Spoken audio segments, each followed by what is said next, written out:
And we are live. Welcome to Force of Light Entertainment. I'm your host, Michelle, and with me tonight is my co-host, my sister, Natalie. Hello, everybody. Hope you're having a great Sunday evening. Yes, this is episode 44. And if you have not yet, we would like to encourage you to please subscribe to the podcast. And if you're watching on YouTube, consider subscribing to our channel and giving the video a thumbs up. And also, we'd like to encourage you all, whether you're listening or watching, if you enjoy the content of Force of Light Entertainment and think, you know what, my friend or this person would enjoy them, we really want to encourage you to share our videos, share our podcasts with whoever you think would enjoy our content. Well, before we get started, we have had several new subscribers to the YouTube channel recently this past week. And we are going to give a special shout out to Grace, Wes, Lainey, Charlotte, Ellie, and Ruby for all subscribing this week. So thank you all. And did we say Risa? Oh, Risa. Okay. There we got another one. Yes. So thank you guys. Glad to have you. Yes. Thank you for subscribing. And if you do subscribe, reach out to us on our Twitter or leave a comment saying you subscribe and we'll give you a shout out. We love to shout you guys out. Yeah, sometimes YouTube I see, and then other times they don't notify me who subscribed. So if you tell us, we'll definitely give you a shout out because we appreciate all of our subscribers and love to hear from all of you all too. Well, tonight we are going to be discussing if there should be a rated R Star Wars movie. But before that, let's go ahead and introduce, we have special guests from the Red 5 Network that we are going to be discussing this topic with. And they have two podcasts, the Science Fictionary Podcast and the Coruscant Radio Underground. So let's welcome Marisha and Andrew tonight. Hey, guys. Yay! And how about you all say good hello to everyone? Hello, Internet. Yes, well, we are so glad to have you guys on tonight. I was to all you watching, or I was telling them backstage, they had on your Coruscant Radio Underground podcast, you had an episode that was just called A Rant. And in your rant, I was listening, I was like, I'd like to have them on our podcast. And quickly, I'll shout out to Vader Girl and Amanda in the chat. Hey, Amanda. Yes, glad you ladies are joining us. Awesome. And I was going to say, I think there's something about when it just says a rant, you're like, I know this is going to be interesting. There is. I'm down. You're like, what are they ranting about today? Introspeak. Yeah. It was. And it kept. I mean, I stayed through the whole thing. Very intriguing. Such a riveting rant. It was. Listen to it all the way through. I did. It was a very riveting rant. And like I said, it was after that, I think that day I inboxed or message your podcast. It was like, do you guys want to come on the show? Yeah, I don't get on my soapbox all that often on the show, but we kind of went in with no plan that day, and it just kind of happened. You just let it rip. That's what happened. Let it fly. Yeah. We have lots of opinions in our house. So usually we try and keep at least half of them off of the off of the podcast, or it would just be a long string of all the things I think about everything, which isn't really the point. So, but yeah, that day we had thoughts, and I found that once you have kids, I was always opinionated. I've always been opinionated. He's laughing because it's true. Although he's the king of the opinionated people. Don't let him fool you otherwise. But I found that since I've had kids, my opinions. Now I now understand why my mom was so militant about things when I was a kid, because I was once you have kids, you feel I have to my opinions, I have to guard you from all of these things. And now I'm irritated with people for stepping on what I'm trying to protect my kids from. And so are you telling us that, do you become a Karen at times? Oh, I mean, maybe. Karen in the house. I think all moms have a little bit of that in them sometimes, right? I understand, and with opinions, it's well, when you start a podcast, you're kind of in the opinions business at that point. Right. That's kind of the whole point. So right. We like opinions on the show. Opinions are good. They are good. And do you want to tell our listeners, I'd say, I know Vader Girl and Amanda, I'm sure know you, but for those listening on podcast or maybe watching later on YouTube, Do you want to tell us about your 2 podcasts really quick that are, shout out, are a part of the Red 5 Network? Yeah. Sure. Yeah, we've got a Star Wars podcast. It's Coruscant Radio Underground, and we've been doing that one for a little over 2 years now. And it's pretty much just Star Wars. Every once in a while, we'll pull something out. But one of the things that was kind of happening with the Star Wars podcast was every once in a while we would go off on tangents and spend 20 or 30 minutes talking about something totally unrelated. Right. And so we ended up starting a second podcast. That's the Science Fictionary podcast, where we pretty much cover everything science fiction, fantasy, comic books, action adventure. It's a little bit of everything. Yeah. And one of our other co-hosts is like he's one of Andrew's friends from high school, son. So he's always got a different perspective on things. So it's kind of fun to bounce things off, now I've had to come to grips with the fact that I'm the old person, in the conversation, as opposed to the youthful presence we have that I always envision myself. So we have a good time though. He's got some different, he's a real big comic book person. So the other guys usually cover the comic books, and Andrew's more of our general pop culture person. And so, yeah, it's fun. We have a good time. Yeah, I've actually learned a lot listening to the Science Fictionary one, because I listened to you guys Pillars of, not science fiction, Pillars of Fantasy, I believe is what it was.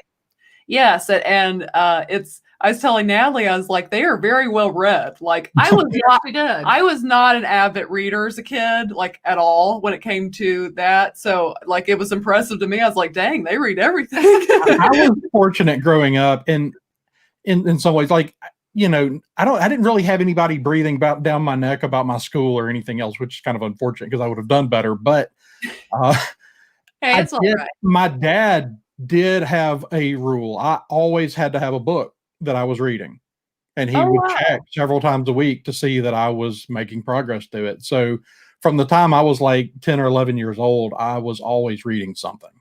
Yeah, and that's cool. Yeah, it is. And Natalie was more the reader out of us two. Believe it or not, I was more I'll just watch the movie version. Whereas I was man, the movie's never as good as the book. Yeah, it's rare, I find. It is. Yeah. But where, before we get started too, tell the people where they can find both of your podcasts. Okay. It's Coruscant Radio Underground and the Science Fictionary podcast. We're hosted on Podbean. Okay. But at this point, they're pretty much everywhere. The only site that I know of for sure that they're not on is Pandora, and that's still pending. So pretty much any podcaster you go look for us, you're going to find us. Awesome. Yeah. And I encourage all of you listening or watching tonight to check them out. I have really enjoyed listening to their podcast recently. So thank you. Right on the rant. Check out the rant episode.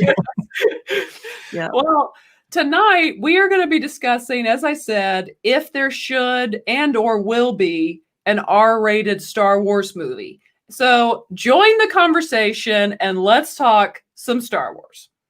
All right. So as we get started, and first let me say too why I want to do this. One, listening to your podcast, I was like, oh, that's a great idea. It triggered this thinking. You were inspired. I was inspired by the rant. Very inspired. It was a very awe-inspiring rant.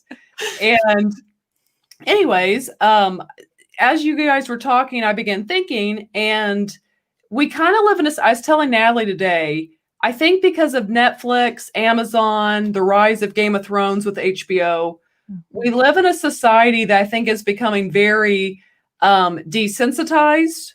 And it's almost kind of like people aren't happy if things are dark and gritty all the time. Right. And, some things can be dark and gritty. That's fine. But not everything is designed to be dark and gritty. Right. Batman, or even Superman has to be dark and gritty, right? Yeah, everything has to be dark and gritty. And so that's kind of what I was kind of thinking about. It's actually our second most watched YouTube video. Is we did one off of the new Batman trailer and said, will it be rated R? And should it be? And I said, no, I don't think it will be R. And I don't think, here's my reasons why I don't think it needs to be. And that conversation got the most interaction with people in the comments. People are very passionate about people this. got really passionate about, wanting that R. Yeah, they want that R, man. Batman is supposed to be R. And I don't think he'll be R. But anyways, we'll see. But so moving into that, I want to think about this with Star Wars, because I don't know about you, but I remember as The Mandalorian was about to come out, when we really didn't know much about it, people were kind of thinking it was going to be this dark, gritty Western. And then we get Baby Yoda and it's a father-son show. And some of those people are a little disappointed with it because it's not dark and gritty. So that's kind of my thinking and why we're starting to this. And can I just say that's kind of part of what I love about it, actually. Yes. Is like I have enough adult shows, and not that this is a kid show by any means of The Mandalorian. I think it's just one of those great rare shows that adults and kids can like, which is kind of the theme of all Star Wars. Yes. So I actually like that about it, that it's not heavy, you know, in ways like that. Well, it certainly got its gritty elements. Yes. But it walks that line very well. Rogue One walked that line very well. Yes. Yeah, definitely. So we will give, this is how we'll do this, everyone in the chat and everyone watching, listening. We will just, first off, everyone go around and give their short answer of, should there be an R-rated Star Wars movie? Okay. So we'll do that now. I'll let you guys start. What do you guys think? Should there be a rated R Star Wars movie? Yes or no? She's going with no. I'm going with no. No, I don't think there should be, and I don't think there will be. Yes, I don't think there. I'm going to say no, I don't think there should be, and no, I don't think there will be. Natalie? I think it's unanimous here. Yes. So our short answers for those of you listening is no and no. We do not think there should be, nor do we think with Disney owning it, there will be. So that is our answer. And let's see this. I think this is a great point by Amanda. I don't think there should be. George Lucas made Star Wars for everyone. I agree. I mean, he specifies multiple times that he made it for kids. So true, Amanda. Yeah, totally true. I agree. So moving into that, let's just begin, and we can talk about anything really. But there are three things as I was thinking about what makes a movie R-rated. So let's think about these three things if they were to be put in a Star Wars, and we'll discuss it. So the first thing is language. And in particular, to be R-rated, it means you've said the F word twice in the movie, and or you're probably using GD quite a bit at that, or at least a few times. So do you think that Star Wars needs multiple F words? Right? Because it just added so much to Picard to have like F-bombs multiple times an episode. It was just, everybody's like, wow, that really feels like Star Trek. Yeah. So, yeah, it's one of those things. It's like, you know, I don't know why you necessarily need that hard of language in Star Wars. One, it's going to yank you out. I mean, there are people that complain about the use of the word hell in Star Wars. There are. Yes. And so, you know, you can use, like you said, you can use an F-bomb up to twice unless one of them refers to something sexual in nature. Yes. So, and then it's an automatic R. And it's one of those things I really across the board, the question I always come back to with, so what are you really asking for in your Star Wars movie? Like, you know, whether it be language or violence or whatever, what are you really asking for? Because a PG-13 movie can have a fair amount of all of this stuff in it. True. Yeah, totally true. Well, and I don't really think, I think it would be a little jarring if we heard, you know, Yoda like drop the F-bomb. Right. And we can only imagine the way in which he would word things would probably be But you know, it would be like, whoa. It would be F yourself, you will go. F yourself, you will.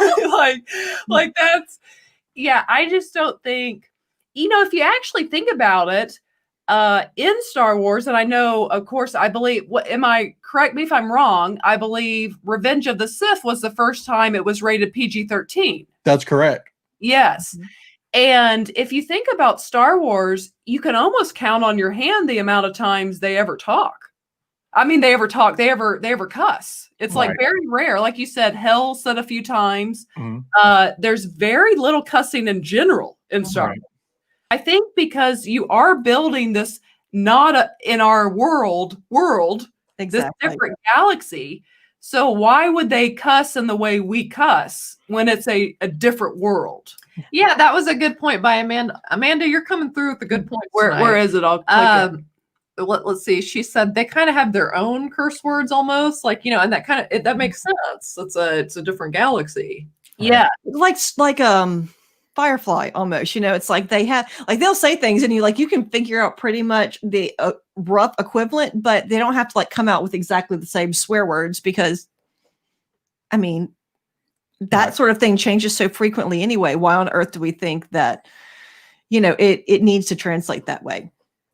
So yeah, I feel like, and at this point, we have so much media that I feel like introducing that into Star Wars at this point would really kind of yank me out of the feeling of immersion.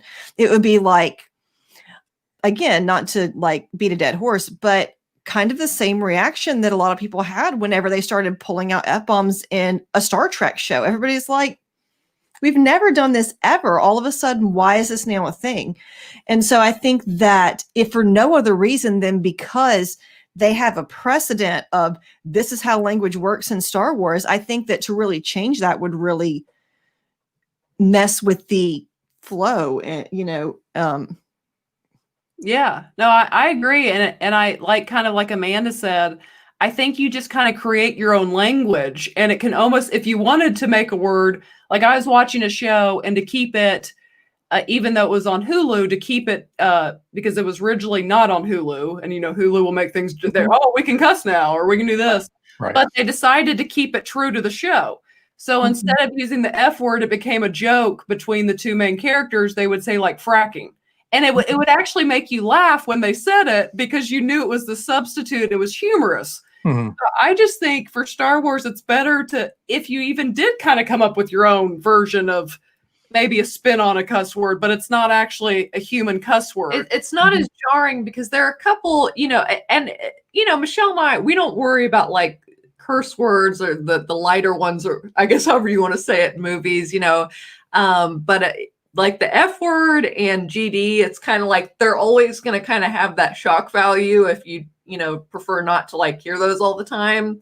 And in Star Wars, I think they would just be so out of place. So out of place. I mean, I remember people took issue too with The Last Jedi when Poe says AWS. So, I mean, it's like, I think for the most part, people really don't like cussing in Star Wars. No, and I think it's important to go back. I was kind of looking through some George Lucas quotes earlier about kind of this stuff. And when you go back to some of his notes about the original script, the original 3 movies, and he said, I realized that there are really no modern fairy tales. I wanted to make a film that would strengthen contemporary mythology and introduce a kind of basic morality.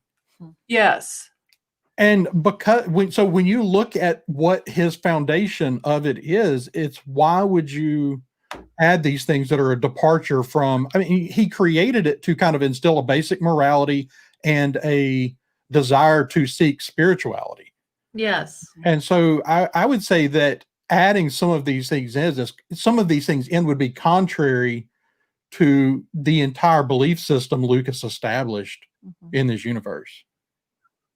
Well, and that's what listening to you guys, the Science Fictionary podcast, I hadn't ever thought of it. And you guys were talking about how fantasy, and Star Wars really is a lot of high fantasy with sci-fi elements, really. Yeah. Right. How it is supposed to be stories of morality. Mm-hmm. And you see that throughout all of Star Wars. And, even bringing in, we can bring this up too, how people want, say an issue people had with Rey, like, oh, she's too good. Like, oh, she should be dark some, or it's like, or they want this what they deem as gray, which is really just, I feel like the anti-heroes become this thing that everyone wants all the time. That's a big thing right now. Absolutely, yeah. And it's like, that doesn't really fit in morality tales because, and that doesn't mean they're a goody two, they're perfect characters. I mean, Han Solo's not a perfect character, but overall, he's a good person, and you see that win out throughout the trilogy. With a great heart. I think that's part of why we love him so much. He is very much human, but he has that great heart that comes through. Continue. Oh, I was going to say, I think that the gray areas are fun to explore, but when we see those gray areas, I mean, we see it in The Mandalorian. Like, we're not real sure, like, what this guy's about at first. And we kind of see that ultimately he's kind of got that heart of gold like Han Solo, but he's still a little more willing to do whatever it takes to come out on top. Yeah.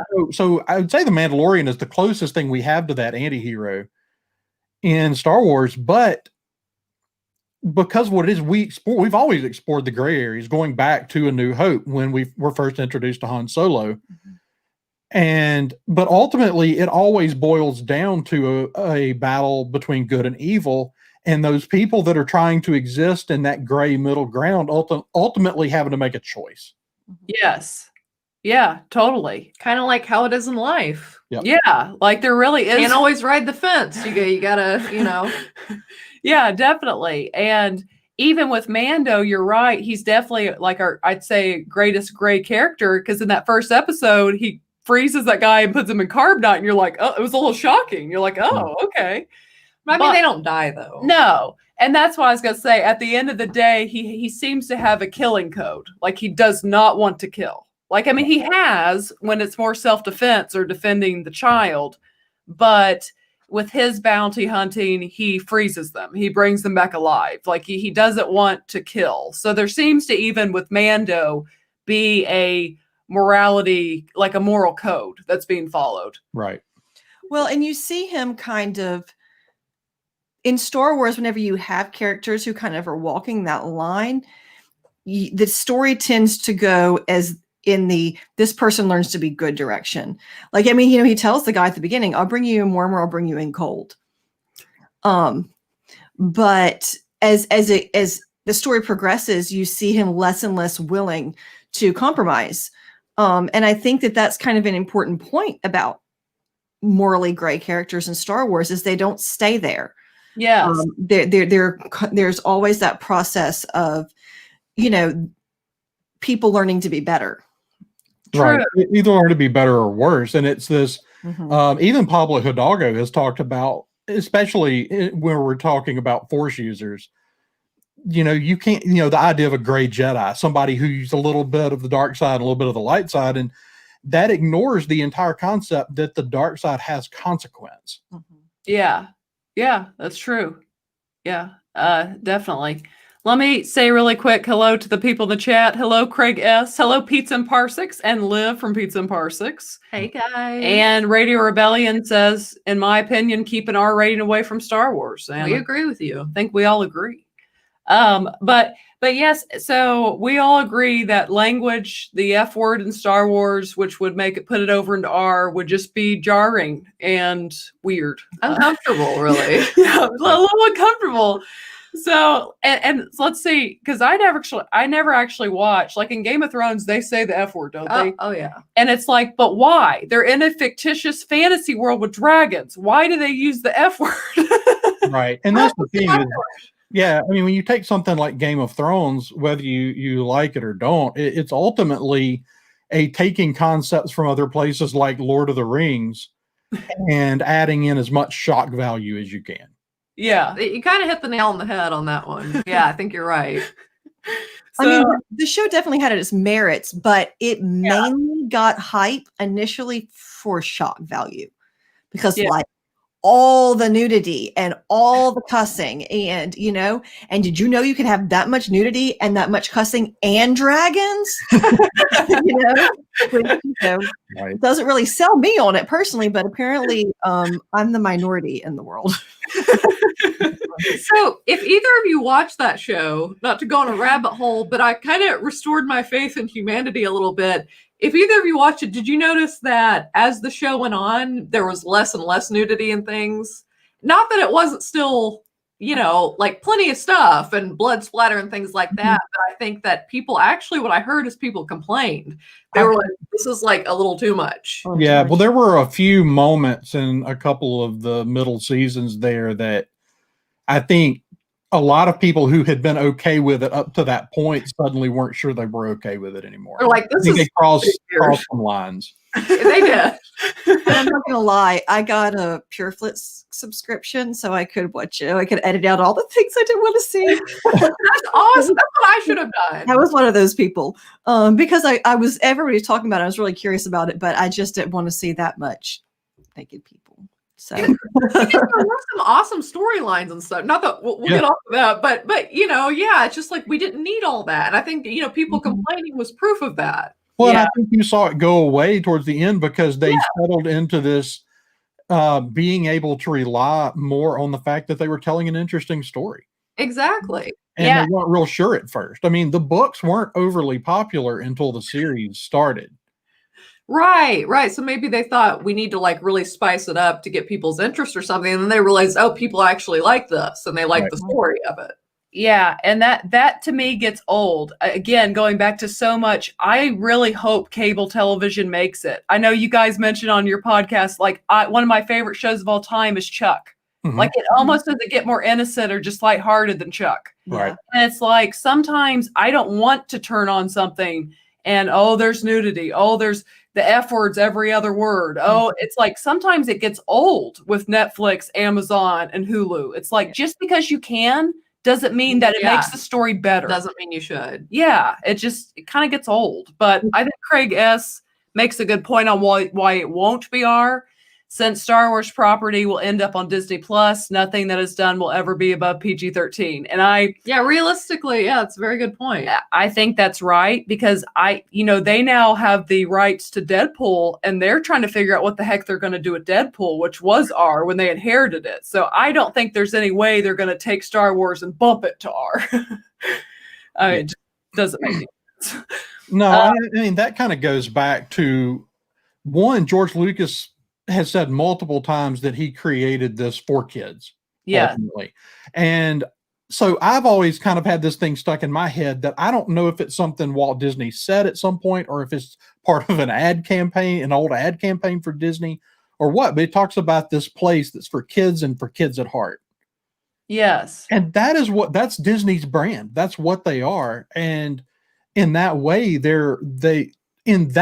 Disney is the perfect landing place for Star Wars. That's true. Yeah. I think that's part of the reason that Lucas landed it with Disney, because whatever things he hasn't liked, I'm pretty sure that he is pleased with at least that direction that they've gone.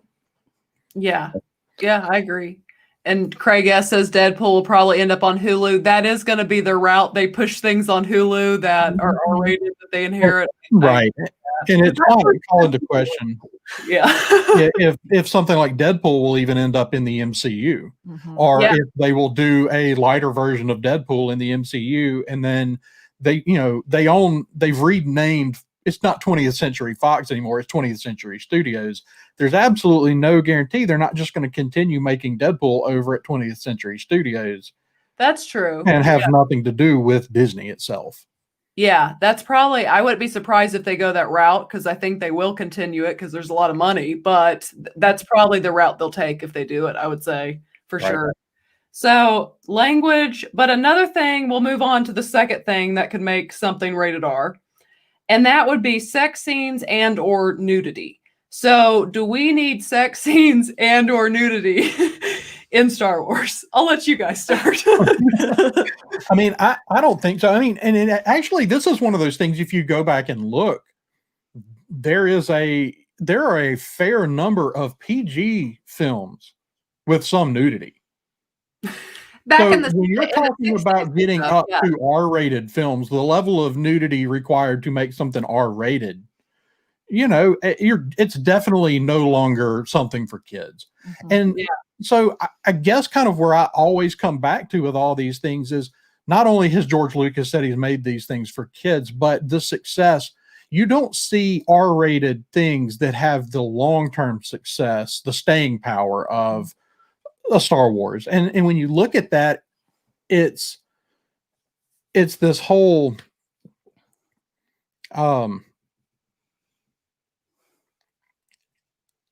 if you can keep it, gosh, I totally lost my train of thought. It happens all the time.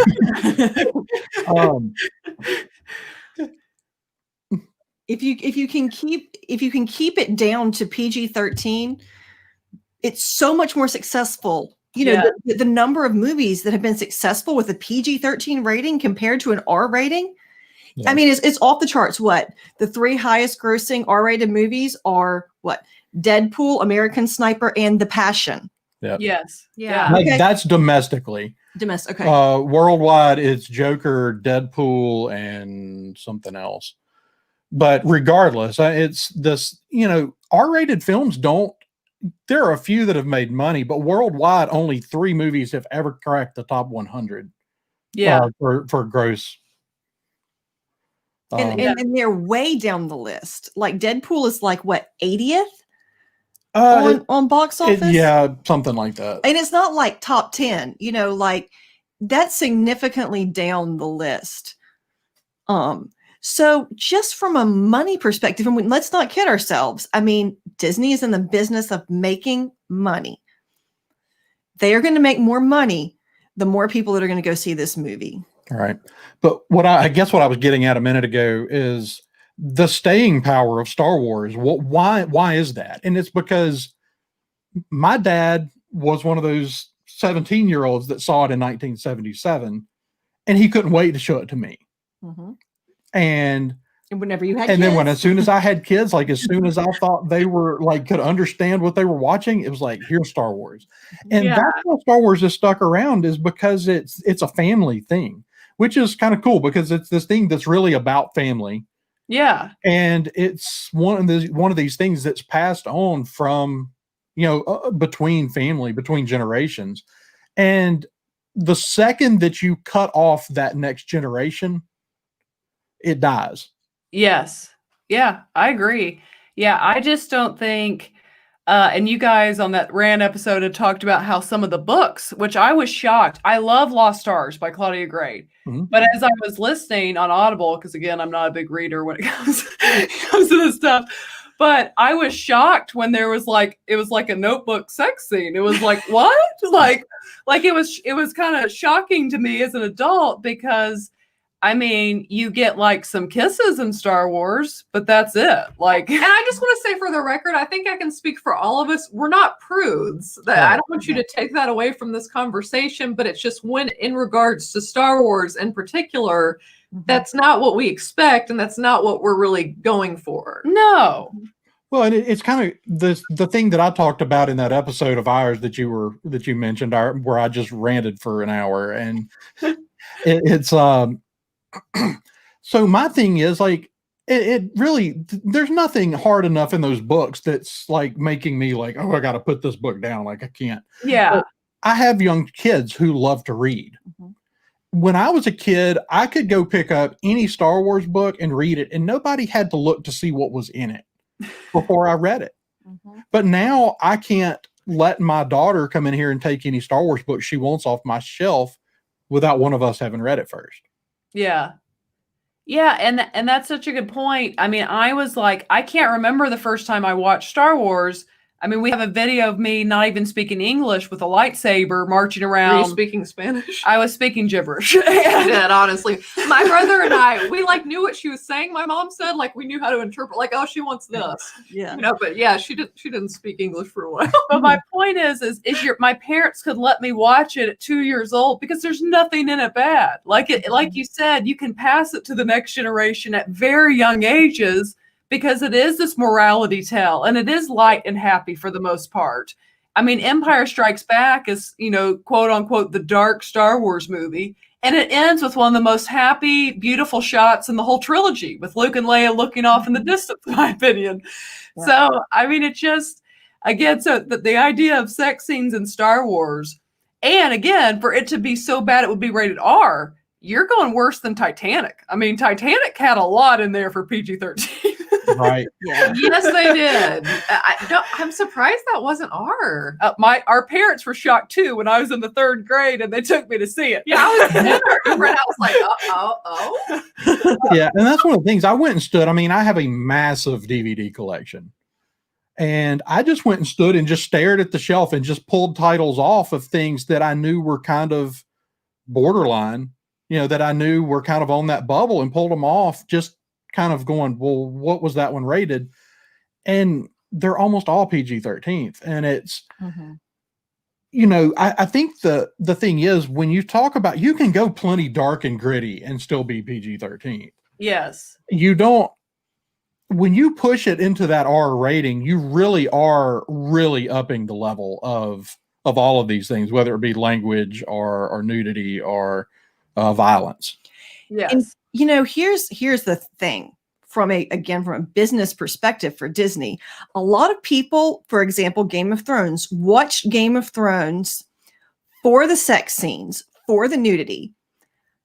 Like, not the kind of people you want going to Disney World, to Galaxy's Edge, interacting with all these kids. Right. And not that some people who watched, I'm not saying that everybody who watched it was messed up. I mean, we just watched Brave New World, which is definitely not for children.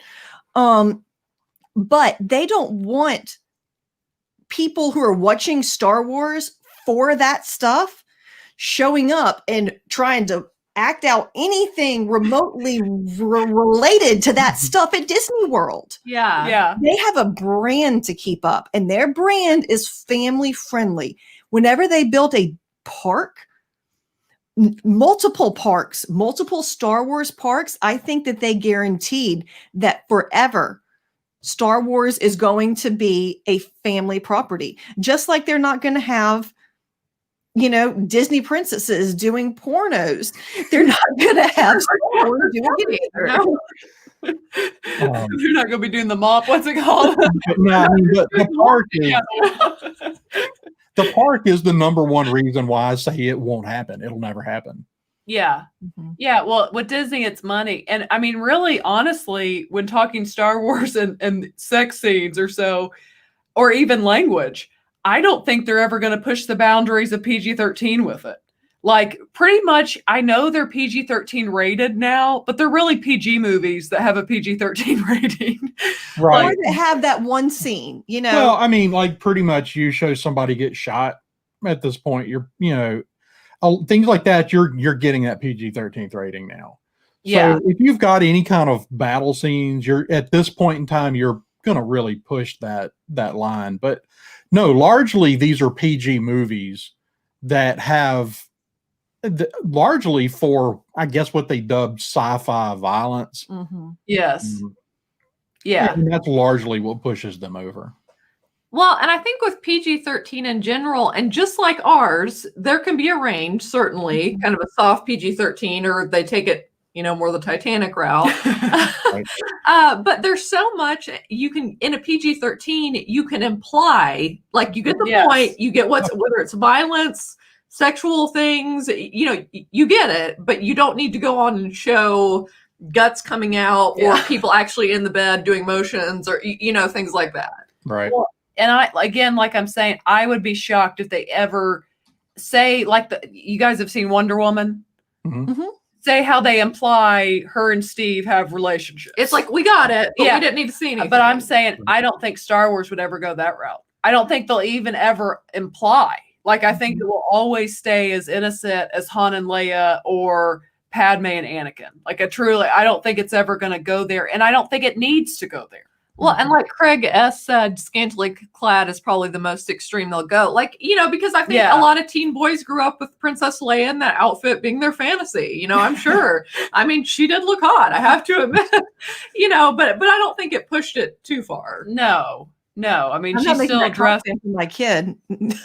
My dad asked my niece, "What do you want?" She's like, "That one with the gold stuff here." I was like, "Nope." She's like, "How about the one that the girl wears when she's dancing?" I was like, "In Jabba's palace." I was like, "Not that one either. Try again." I mean, they're cool looking, I guess. I can understand. Yeah, I can see if I was a little girl thinking like, "Oh, those look pretty in a way," Yeah, I would say the most nudity we're getting is Leia's outfit, which is more than women on the beach, and Kylo Ren with no shirt.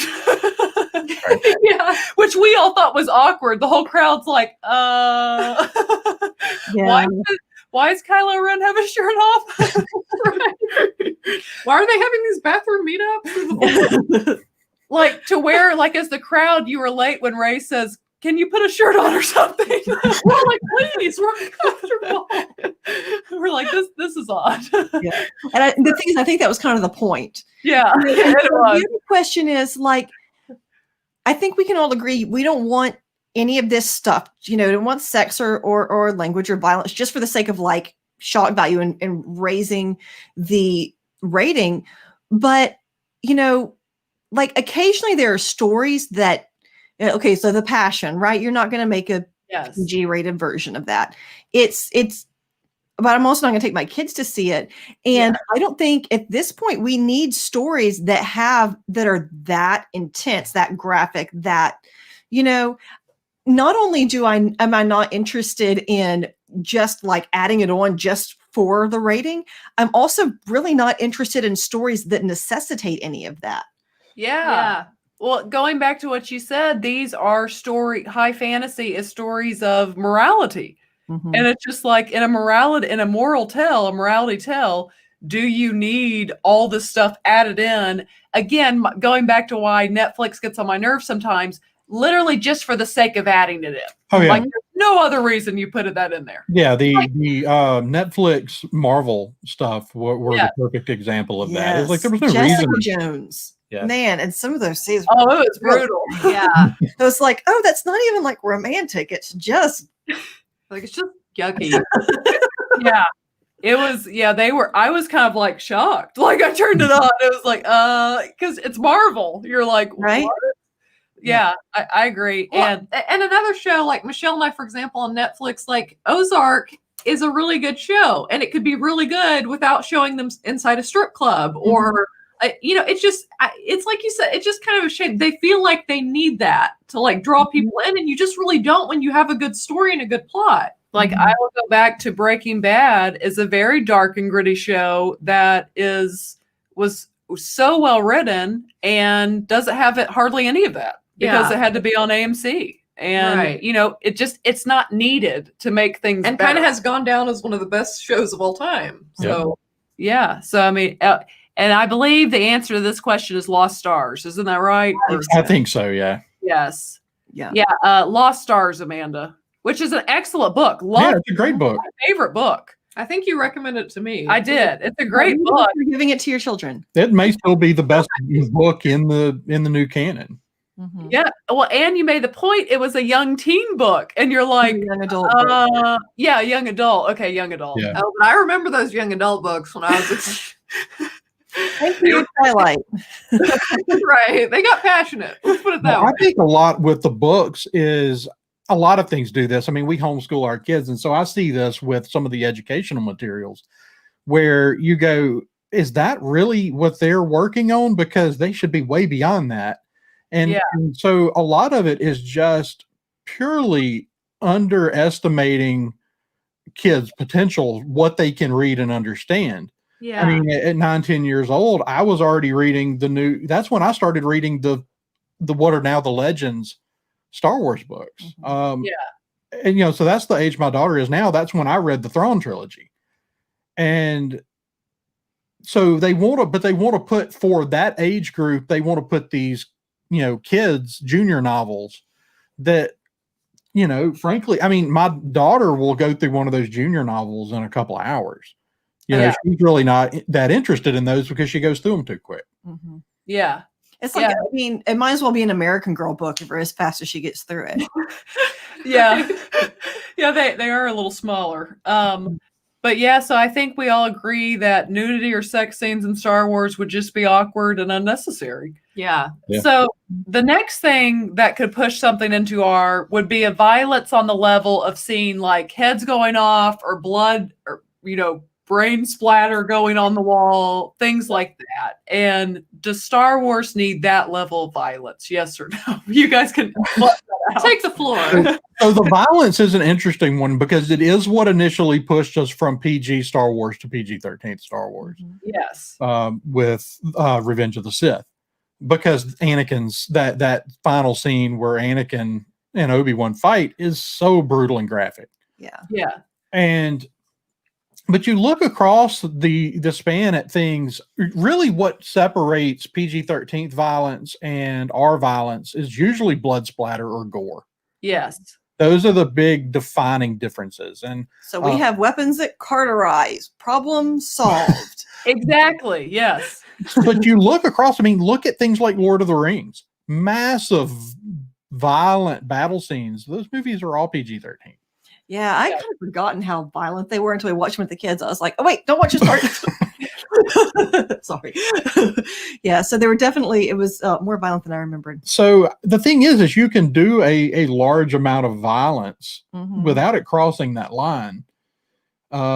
Because some of the greatest, I mean, most of the greatest even war films ever made fall in the PG or PG-13 category.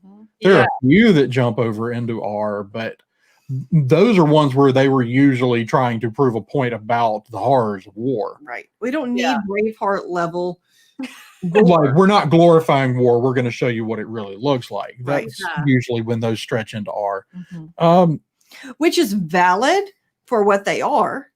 Yeah. You know, I mean, there are definitely topics that are necessarily adult, you know, but I don't think that we need to tackle those things. We don't need to see the horrors of, you know, prostitution and warfare and, you know, all of these things in Star Wars. There are a lot of topics that we can tackle. We don't have to impress someone with how bloody space violence is, you know, like how terrible space war really is, you know, in case you didn't know how terrible it is to get. And that's the thing is I don't need blood-soaked characters or heads exploding or, you know, it's, again, like I said, you know, I always come back to what exactly are you advocating for in Star Wars? And generally when I ask somebody that's advocating heavily for an R-rated Star Wars, once you ask them that question, you usually get well, you know, once you point these things out, how far you can go and stay in PG-13. They start going, well, I don't know. And we had that experience with David on Coruscant Radio Underground. He was advocating for R-rated something. It wasn't Star Wars. It was something else, but I think maybe a MCU film. I think that's and we were talking about it. And after we kind of talked about it, he was like, well, I'm not real sure what I would want anymore. Why, like, you know, once he really thought about it, what would I want in a film that would specifically make it R-rated? Yeah. I don't know. Is where he kind of landed. And and the other side of this is if you really want science fiction or fantasy that is all of these things, it's all out there. Yeah. It is. Yeah. And I mean, it kind of like in Star Wars, you know, the truth is we see hands be cut off at times and stuff, but like you said, it cauterizes, I guess, so it is a lot cleaner. So they kind of found a solution for that. But, you know, it's kind of like, I don't really want to see a bunch of blood splatter. And like you said, there can be a bunch of violence in PG-13 movies.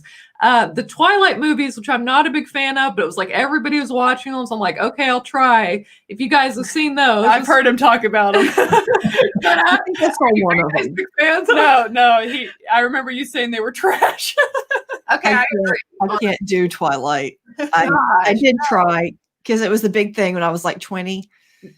I just couldn't. The books are worse than the movies. And but you remember, it's like they're PG-13 and they're like cutting heads off and they're rolling and stuff. So it's like you can take PG-13 pretty graphic, you know, if you want to. Well, and Amanda makes a great point. And to me, I feel Rogue One is as intense and gritty, if you want to use that word, as a Star Wars movie's ever going to go. Yeah, absolutely. And I think they walked right up to that line, and that's it. They're not going past it. Yes, because I mean, like every character dies, which honestly is why I think Rogue One is a great movie, but it's the one I watch the least because it doesn't to me have that rewatchableness because it's lost that kind of, I mean, that kind of happy feel of Star Wars. And I would say it's probably the least appealing to kids. Yes, I know there'll be kids that like it. Yeah, but overall, it would be more boring. Yeah. Well, when you watch movies like this, you know, especially when you talk about really dark, gritty stories, things like The Boys on Amazon, you know, on Prime, things like that, or even some of the MCU stuff that was done on Netflix, they're more mentally exhausting. they take a more of an emotional toll on you. Yes. And you know, I can watch more of them, but I know like Marisha, like we would watch, she's only going to watch one or maybe two of those in a sitting and she's done. And it makes those things less rewatchable, or at least you're less likely to go binge through hours of that stuff. Yeah. Well, and you know, back to even The Mandalorian, thinking of that, it to me is like the original trilogy. I've already watched The Mandalorian from start to finish like 6 times. Like I genuinely, you can just put it on and kill it because it's light, it's happy. It even the emotional episode 3, it's still it ends on a high note. But there's still intensity, and you know, so it is. But it's like they said, and you know, I've actually not started The Boys for that reason. I may like The Boys, but pretty.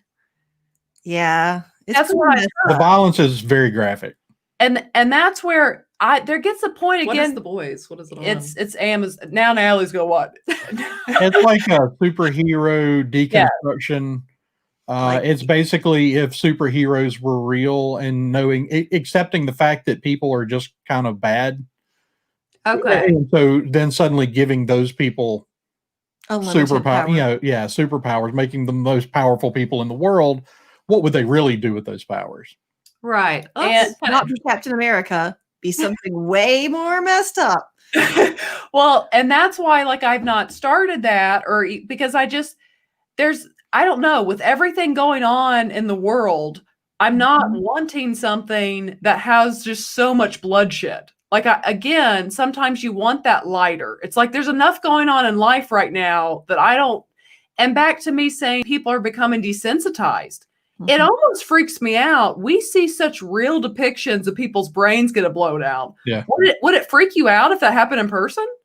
I mean, that's to the point it's getting to, I feel like it's fine if I'm not saying like, oh, there can never be blood, but there are times it's truly your jaw drops today because it's like, you feel like you watch someone's brains get blown out. Like, and to me, it's like you said, that like that's draining to you as the viewer. Like it's not so many shows and movies that I even love, you know, even like we mentioned Breaking Bad earlier. I got about midway through the seasons and I Googled, is it normal to feel depressed while watching the show? You know, and apparently for a lot of people, they had the same experience. Right, and you're connecting with these characters. Right. And you kind of get sucked in their world. And I loved and appreciated the show, but that's why it's like, I think that is one of the joys of Star Wars is even though there can be intensity and some darkness, but there is that balance between the light and the darkness, and the light wins. You know, there's not that heaviness when you're finished watching it ever. No. And I think Ro has a great point that that subtlety it's a lost art. It is. Absolutely. Like innuendo is clever. It is. Because it's subtle. Yes. Right. You don't have to like scream at the top of your lungs, like, and this word means that. Let's show you. Just like, you know, like make the crack and move on. And then it's funny. But that's definitely like, I have increasingly felt that way, you know, over the past few years. It's like, can we not like, you know, be clever about anything anymore? Can we not like use a little bit of creativity, like figure out a way to tell this story without appealing to our most base instincts? Yes. And I think that's the thing. I think it does actually take a little more creativity to think of just a great story that you don't need to pull the trash in, but it's like, it can be done. I've seen it be done. Yeah. Yeah. I mean, I don't know. I don't think, you know, long story short, I think we all agree, like, I don't think Star Wars ever needs this because if it went these routes, it would lose what George Lucas started. Like it would lose that innocence. It would lose that morality tale that is hopeful. I mean, that is why George Lucas did these, like to give people hope. Like watching people's brains get blown out isn't hopeful. Well, and unlike the anti-heroes that are popular today, like with Star Wars, it really is kind of like there's so much decision about and self-sacrifice and choosing, no, I'm not going to give in to hate. I'm going to give in to the light. No, I'm not going to strike you down. I'm going to, and these are things we could really all take with us, like things that we all should strive to be. And so it's like, I think we're kind of losing that too. Sometimes just the true hero, that's what we should want to be, aspire to be. Mm-hmm. Yeah. And the hero can be, in my opinion, Dirty Harry's a hero. Now, they don't have to all look the same. Does Dirty Harry? He's quick with that trigger, man. He's not this great moral person, but overall he's he's a good guy. Like, he fights badness. Like, and I think that's fine in Star Wars. That's the Han Solo. Han shot first, but Jack Bauer's a hero. Yeah, I mean, he'll kick you in the face or bite your neck off. I mean, so So that's fine. It's just, to me, even that, the whole anti-hero, stay out of Star Wars too. Because today's anti-hero is really just a villain that they want you to sympathize with. And it's fine. It's good to a point, with villains. You can understand them, understand why they tick, but that's not really the point of Star Wars, which is more about choice, decision, and that type of stuff. Yeah, the whole anti-hero concept is not very well done anymore. The one that has really, the Punisher did a good job of it. Yes. But they're using stuff that was written, 40 years ago for their base. So and when you talk about anti-heroes, the Punisher is the anti-hero. Yes. So it was kind of important to get it right in that one. But yeah, you don't often see that done. You usually see these people that are just a little bit more morally questionable. It's like, I don't really know if they're good or bad. With your anti-hero, you always know that they're going to do the right thing. But they may be, they're going to do the right thing, but they may be willing to, they will do it at whatever cost. They may be willing to do a lot of wrong things to get to what they see as their right end. Right. Yes. Yeah, they're kind of means justify, or am I saying that wrong? The means justify. There we go. Yeah, I totally agree. And I just don't really see that. Mm-mm. Like you said, Mando's kind of the closest thing we have, and he clearly overall is a very moral, good person. Right. Great father. Yeah. So I just don't. I don't really see that. I just don't see the need for any of this, because Star Wars, to me, it does have to be about family. It does have to be about teaching kids about morality. And when it stops doing that, it ceases to be Star Wars for me. Mm-hmm. I agree. Yeah. And there, like Andrew said, there are a lot of places that you can go. Yes. If you want, you can go watch Game of Thrones. You can go watch, if you want like straight up social commentary with some really messed up kind of background, go watch Brave New World. It's amazing. But it doesn't mean I need it in Star Wars. Yes. Just because something is a valid form of storytelling doesn't mean that I need to see it in Star Wars. Yeah. Yeah. And it's almost like, can anything be sacred anymore? Can there be any spaces that they are allowed to remain pure, like, in a way? And I think as a society, it would actually be bad if you invade those sacred spots that have always been hopeful, moral, and things like that, and make them not moral. Not to mention a whole bunch of I'm sure you guys have spent enough time around Christians to know that they love them some boycotts.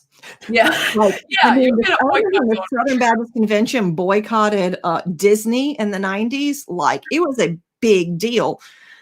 And I don't think they want to risk an R-rated Star Wars movie that's going to inflame all of the uptight parents in America, because there are still plenty of us. Yes. There are. But it's not even about that. It's this idea of this is something that has always been for families. Yep. Yes. And again, once you change that, you fundamentally change what Star Wars is. And that's when, you already hear people talking, the whole Star Wars is dead mantra that you hear from certain groups. And that's clearly not true. But if you cross these lines, it may be. Mhm. Yeah. Right. Yeah, because it would take it away, as we're kind of closing, and you guys bring up anything you want to say as we're kind of closing. The last since the sequel trilogy would come out around Christmas, it became a Smith family tradition to go watch the movie Christmas Eve. And literally there across the row in the theater would be 4 generations of our family. Yeah. And all 4 of those generations can go watch Star Wars. And to me, that's what makes Star Wars so wonderful, is because of that. Because you can take your whole family. I can take my youngest nephew. I can go see it with my grandparents, whoever. And if it loses that, it will lose its specialness. And what makes it so engraved in our hearts, and something like you said, as soon as your kids were old enough, I want to show my kids this. Yeah. I did that with my nieces. With my nieces and nephews. You want to show them and you can right now because of how it is. Yeah, So absolutely. I would say that the one area so again, there's 3 things that really affect the ratings, and that's language, nudity, and violence. And the only one that I'm even really willing to see them walk up to that line on is violence. yes. Because they've shown in other fantasy and sci-fi movies have shown that you can walk up pretty close to that line and still do it in a way that's not off-putting or causing you to have to turn away from the screen or so. But the others, I'm really if not for violence, I would just assume Star Wars remain a largely PG rated thing. And occasionally when something dictates on the end of violence that it pushes into PG-13. But I think that you risk doing irreparable harm to the franchise, even though there would be some people that would love it. You're cutting off. The thing is, if you make it R-rated, you're opening it up to a much smaller group than you're cutting off. Totally. Well, I think that's the case with a lot of PG-13 versus R, like Michelle said on our Should Batman Be Rated R discussion. I think, it's like you said, you're kind of like all these young teens and stuff that are going to want to, or even younger, that are going to want to go see the movie and have their parents take them.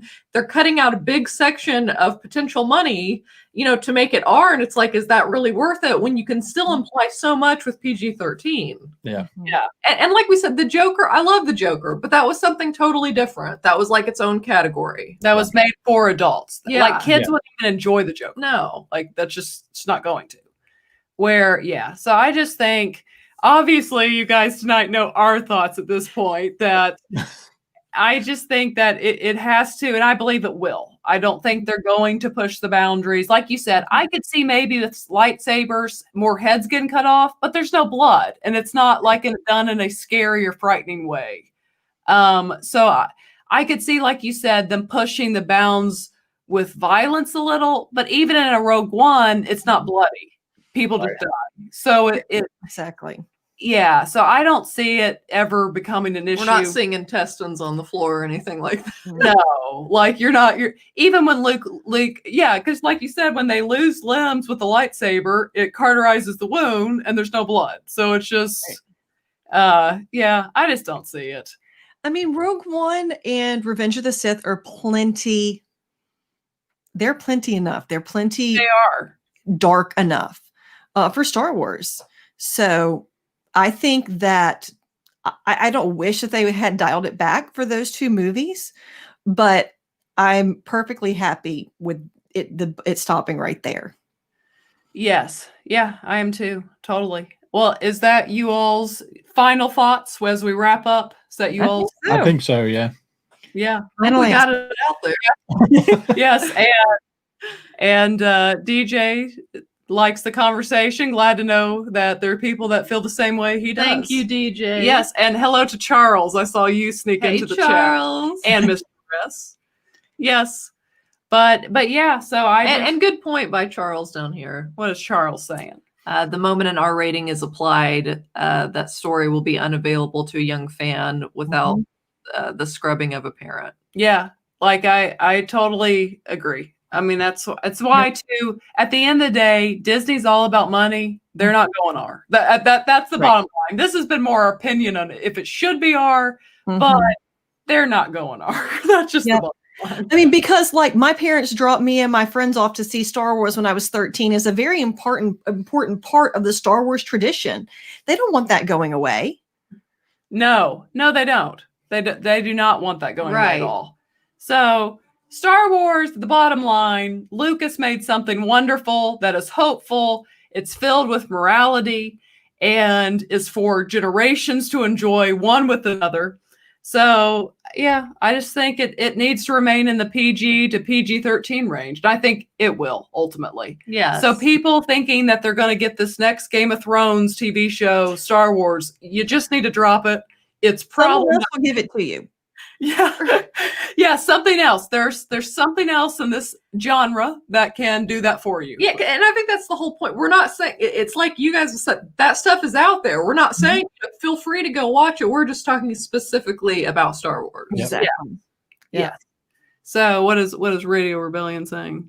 Yes, exactly. Why alienate kids from something when we love? Yeah, that we were kids. Exactly.